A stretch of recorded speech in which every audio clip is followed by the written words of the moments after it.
Sí, vamos a hablar de un tema, vamos a volver a hablar de la crisis en Venezuela y tenemos un invitado muy especial, pero quiero que me den unos poquitos segundos porque voy a buscar aquí el libro del cual vamos a conversar el día de hoy y que da cuenta de esta crisis que está sucediendo en la misma nación sudamericana. Hoy tenemos la oportunidad de hablar con José Natanson. Él es periodista, cientista político también argentino, que se ha dedicado durante sus años a hablar de ciencias políticas aquí en América Latina, sobre todo también ver cómo ha sido el movimiento de la izquierda justamente en nuestra misma región, y ha publicado este libro que tengo aquí en mis manos que se llama Venezuela, ensayo sobre la descomposición, que acaba de llegar a nuestras librerías en Chile. Te queremos saludar, José, aquí desde nuestro país. Un abrazo grande. Te encuentras en Buenos Aires, ¿no?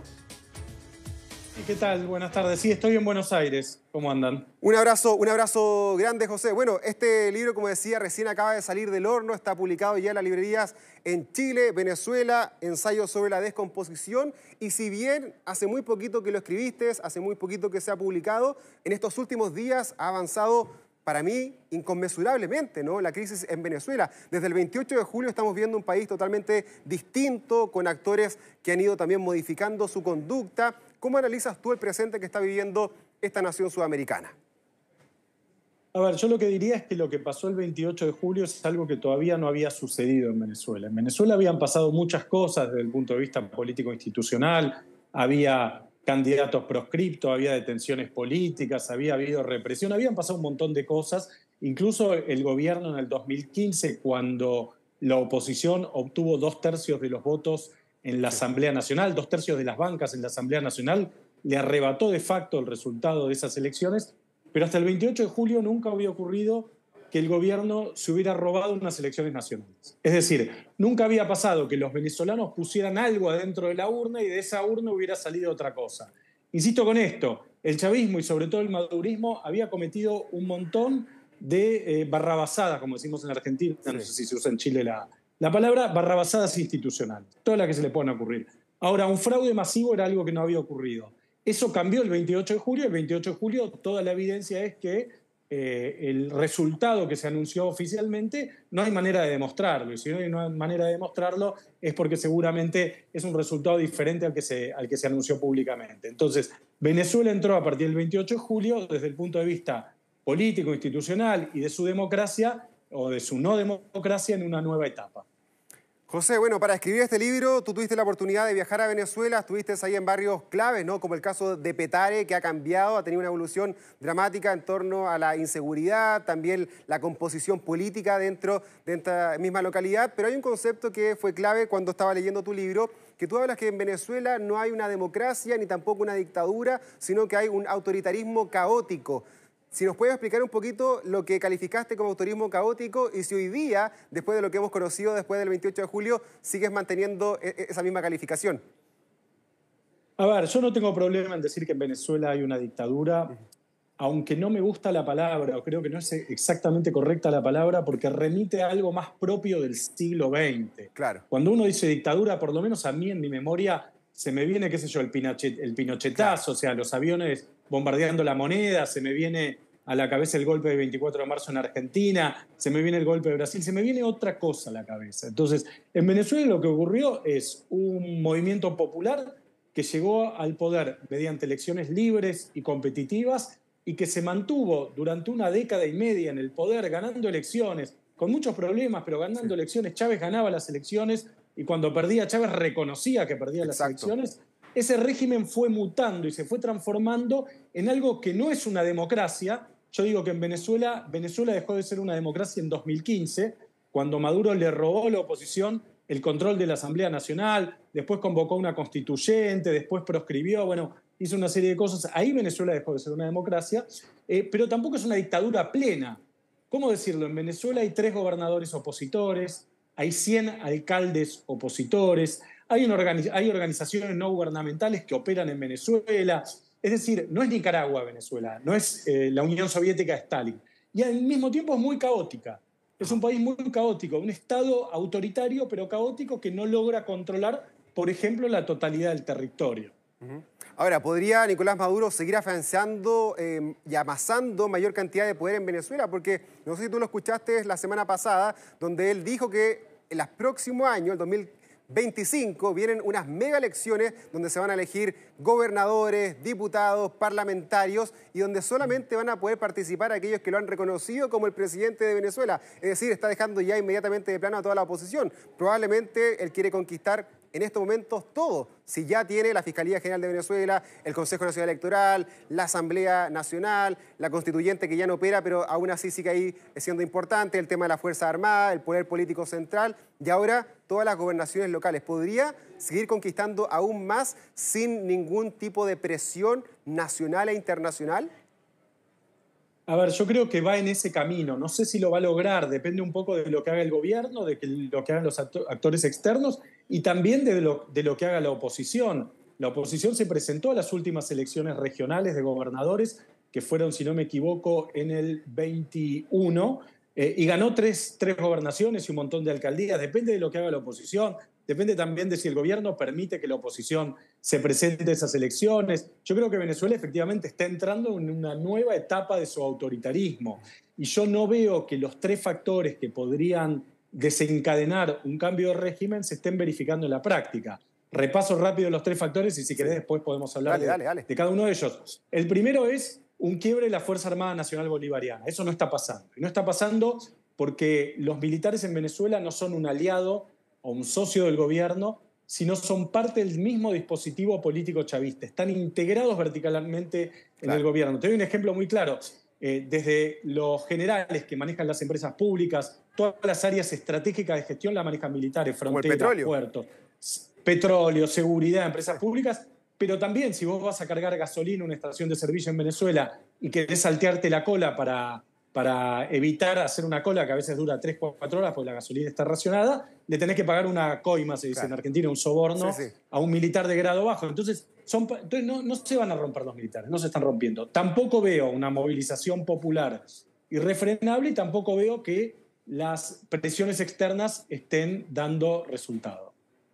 Exacto. Bueno, José, hay otro tema que también me interesó mucho de tu libro, donde tú pusiste que la izquierda latinoamericana no sabe qué hacer con Venezuela, en qué lugar de la góndola ubicarla. Yo creo que esto también ha generado esta nueva crisis en este país de que se han tomado posiciones efectivamente dentro de la izquierda latinoamericana. Tenemos una mucho más autoritaria, como el caso de Cuba, como Nicaragua, que siguen apoyando efectivamente a Nicolás Maduro, pero también me ha gustado ver esta otra tipo de izquierda que también han sido más cautas y derechamente críticas con la situación en Venezuela. Me ha sorprendido, por ejemplo, la actitud que ha tenido Brasil, la actitud que ha tenido Colombia, México, bueno, y en el caso de Chile también, con el presidente Gabriel Boric, que es el más radical en cuanto a calificar derechamente como dictadura lo que ocurre en ese país. ¿Cómo has visto la actitud de estos 4 países, Colombia, Brasil, México y Chile?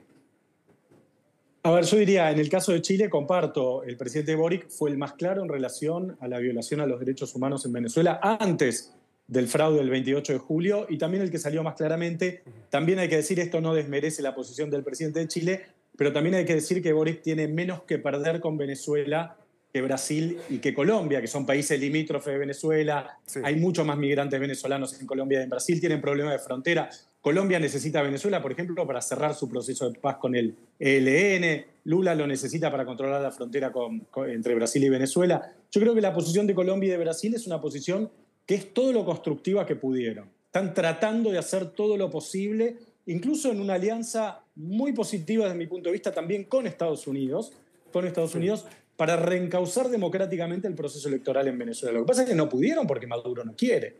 Entonces, yo creo que hay ahí una izquierda que apoya a Venezuela, que es la izquierda autoritaria de Colombia, de Nicaragua y de Cuba. Hay una izquierda claramente democrática, como la de Chile y otros que se han manifestado de manera muy contundente, y hay una izquierda que trata de hacer lo que puede, porque saben lo que pasó en Venezuela. Ni Lula ni Petro son tontos y saben lo que pasó en Venezuela, pero hasta ahora no han obtenido resultados. Bueno, y es importante el rol que ellos pueden jugar, sobre todo siendo Colombia el país que más migrantes ha recibido, que tiene una conexión directa ahí con Venezuela, Brasil, que es el país más importante dentro de la región, en términos de popularidad, ¿cierto? Perdón, de lo populoso que es justamente esta misma nación y el rol activo que ha tenido siempre Brasil en la diplomacia. Bueno, sabemos que Nicolás Maduro se ha mantenido en el poder por varios factores, ¿no? Por la economía gracias al petróleo que hace subsistir al régimen, por el apoyo de las Fuerzas Armadas. Tú también destacas a nivel internacional el apoyo que él ha tenido, por ejemplo, de naciones como Rusia, de China, de Irán, de Turquía. pero ¿crees tú que en estos momentos Maduro está quizás en su momento más débil desde que asumió el poder? Si se quiere generar un cambio en Venezuela, ¿es hoy? No, no, yo diría que no. Yo diría que Maduro atravesó un momento mucho más difícil que el actual entre 2016,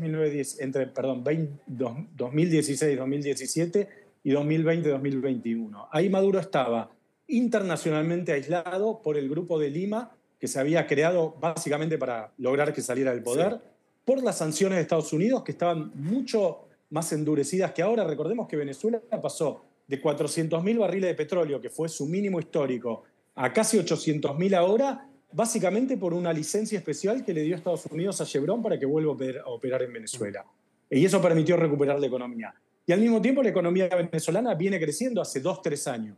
Un poco por Chevron, por el aflojamiento de las sanciones, y otro poco por la dolarización. Y al mismo tiempo, como consecuencia de esa etapa que yo describía recién de mayor aislamiento internacional, Maduro construyó una red de aliados internacionales, o la fortaleció cuando ya la había construido Chávez, con China, con Rusia, con Irán, con Turquía, con Cuba, etcétera, con Irán, que le está permitiendo, creo yo, sobrevivir. Entonces yo creo que Maduro está muy fuerte en este momento, o mucho más fuerte que en aquel momento. José, si detienen a Edmundo González, no sé si estabas viendo ahí al comienzo del programa, de que hay ya una orden de captura en contra de él, ¿qué crees que va a suceder? Mirá, no lo sé. Yo creo que habría una gran protesta internacional. Yo creo que más que detenerlo, lo que están tratando es de forzarlo a que se exilie, como ocurrió con Guaidó, con el fracasado intento de Guaidó. La verdad que no sé qué va a pasar, no sé hasta dónde están dispuestos a llegar. Pensemos que ellos, por ejemplo, nunca se animaron a detener a Guaidó, a María Corina Machado nunca la detuvieron, a Edmundo González hasta ahora tampoco. Entonces, ellos van midiendo. Puede ser que lo detengan, lo dejen unos días y después lo larguen. Puede ser que lo detengan y lo metan preso. Creo que la resistencia que puede generar en el mundo, e incluso hacia dentro de Venezuela, una detención de Edmundo González puede ser muy fuerte. Por ahora yo lo veo más como un intento de decir y de crear la idea de que Edmundo González no se está ajustando a derecho y que está en desacato, en rebeldía, que como una idea real de detenerlo. Pero la verdad es que no lo sé porque, como te decía, desde el 28 de julio el sistema venezolano entró en un nivel de autoritarismo diferente al que estaba. José, por último, bueno, aquí en tu libro deslizas, ¿no?, tus facultades, tus habilidades de cronista. Me gustó mucho cómo fuiste retratando varios pasajes de la vida venezolana. Si nos puedes comentar un poco a la gente que te está mirando en estos momentos por la televisión aquí en Chile, ¿con qué se pueden encontrar en tu libro? Si nos puedes contar un poco también de las cosas que te llamaron la atención de la visita que realizaste a Venezuela. Dale, mira, yo lo que quise hacer con el libro es contar el drama venezolano desde todos los ángulos posibles, contando datos de la economía, análisis político, ensayo político, citas de académicos, etcétera, pero también hablando con la gente, hablando con analistas, hablando con políticos. Y me encontré un país devastado, un país en una situación posbélica. Recordemos, por ejemplo, el PIB venezolano pasó de 100 a 25 en 6 años. No hay registro en la historia del capitalismo contemporáneo una caída por el estilo. Los chicos venezolanos de escuelas públicas tienen clase 2 veces por semana. Van a las clases 2 veces por semana. Y si tienen hermanitos, uno va lunes y miércoles y el otro martes y jueves. Imagínense lo que es para una familia vivir en una situación así. Yo lo que traté de contar, metiéndome en los barrios, yéndome arriba en Venezuela, cuanto más arriba el cerro, más pobre es, porque es donde no llega el agua. Traté de contar lo más profundamente posible el drama venezolano y la situación venezolana, la historia venezolana, cómo se llegó ahí. Hay cosas de cultura popular, de literatura, de canciones. Exacto. Es eso lo que quise hacer con el libro. Y que justifica que hoy día tengamos casi 8 millones de venezolanos y muchos todavía están pensando en salir a este país debido a esta tremenda crisis que vive esta nación. José Nathanson, te enviamos un abrazo muy grande desde Argentina. Lo dejamos invitado entonces a la persona que desee. Aquí está el libro Venezuela, ensayo sobre la descomposición. Que estés muy bien. Muchas gracias por esta entrevista. Gracias a ustedes y la verdad que es un placer hablar con alguien que haya leído el libro a la hora de entrevistarme, así que te agradezco mucho. Eso, un abrazo grande, que estés muy bien. Abrazo grande. Chao, chao. Chau, chau.